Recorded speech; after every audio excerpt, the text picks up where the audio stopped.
வந்துட்டு இன்னும் ஸ்ட்ராங் ஆக்கிறதுக்கு, நம்ம உடம்புல இருக்க நியூட்ரியன்ஸை ஒரு இடத்துலேருந்து இன்னொரு இடத்துக்கு கொண்டு போகிறதுக்கு, இந்த வேஸ்ட்டை வந்து க்ளீன் பண்ணுறதுக்கு, அதே மாதிரி பார்த்தீங்கன்னா குறிப்பாக நம்ம டைஜஸ்டிவ் சிஸ்டமை நம்மளோட கட் ஹெல்த்தை வந்து இம்ப்ரூவ் பண்ணுறதுக்கு இந்த கரும்பு ரொம்ப ரொம்ப முக்கியத்துவம் வாய்ந்ததாக இருக்குது. அதே மாதிரி ஆவாரம்பூவும் வந்து யூஸ் பண்ணுவோம்.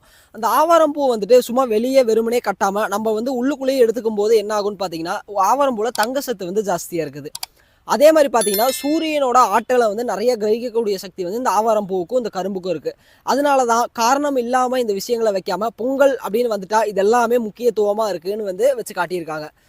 ஸோ இந்த பொங்கலை வந்துட்டு நீங்கள் வந்து வெளியே மட்டும் கொண்டாடாமல் உள்ளுக்குள்ளேயும் போகிங்கிற இந்த விஷயத்தை வந்து ஏற்படுத்தி எல்லாருமே ஆன்மீகத்திலையும் சரி உங்கள் வாழ்க்கையில் அடுத்தடுத்த நிலைகளுக்கு போகணுன்னு சொல்லி இனிய பொங்கல் நல்வாழ்த்துக்கள் எல்லாத்துக்கும். நன்றி. அடுத்த பதிவில் சந்திப்போம்.